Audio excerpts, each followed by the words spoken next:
have you, or will you do, to help and work with our schools? And I believe it's your turn. Perfect. Well, I've had a lifetime commitment with working with our schools. First as a student athlete in high school and in college, then as a police officer. After I was retired, I continued to work with schools to keep our young people out of gangs, off the streets, off drugs, and in school. Since I was elected, and actually before I was elected, working with the Alvord School District, we went to each of our schools in the district and put together programs where we sat down with the kids. We had reading programs, we had college, go-to-college programs. We even did with our grade school, mid-school, and high school.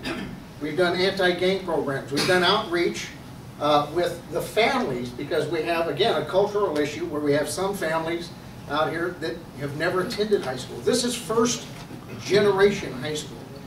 Frank Ariola, please stand up. All right. I've gone out to the families, the non-English speaking families, to get them to understand how important education is for their children to succeed in this country. And we've had a great success. When we started this 7.5 years ago, we'd only get 2 or 3 kids to show up at a program. Now we get 100, 200, 300. Deborah, where are you? Yeah, right there. Please stand up. I'm sorry. Yes, you. I'm sorry. She's been a great help in bringing kids out to do that. But 7.5 years ago, we couldn't get them unless their probation officer brought them. They didn't show up. They volunteered. They clean up the streets. They clean up our neighborhoods. They have pride in our community. They have pride in their school. Their grades are coming up. Our test scores are coming up. We've had a great success. My opponent thinks we should get rid of the Alvord School District and go back to the Riverside Unified School District and turn it back over to them. That is absolutely inappropriate. This is a great area. This is local control of our kids, their education, our families, and that is what La Sierra is about.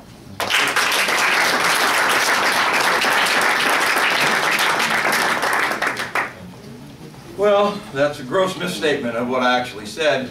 What I actually said was it should be up to the county board of Office of Education if they decide to merge the districts. Frankly, the city has absolutely no control over what they decide to do. We have no control over the schools. We don't direct them. We don't give them any kind of instruction. We can't. They do what they want, and we try to partner with them. We do have a little bit of damage control to do with Alvord. In talking to Mike Simonson from the district, he claimed from this Grand Prix event that we put on out here that the school was, or the district was promised $20,000 for youth sports equipment. And unfortunately that didn't happen. The event didn't produce the revenue.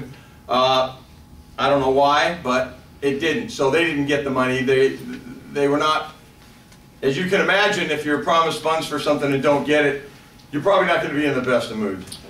So we'll have to work with them, probably bring in some kind of event that does make money. As a member of the Alvord Education Foundation, I can tell you that we put on events and we make a lot of money. First year events, premier events, we always make money. We put on a small event at Castle Park, we made $8,000. We're working in conjunction with Reef. We put on the bicycle thing just this last weekend. We will make tens of thousands of dollars. I've been involved with Lunar Fest. We made tens of thousands of dollars. I was involved with the food truck thing downtown a couple months ago. Made tens of thousands of dollars. So there's no reason why an event can't be put on to help the school district, and we can assign those funds to them knowing that we really can make some money. And I think once we do that, mend some fences with them, I think we'll be on a lot better stand for them to want to partner with us in the future.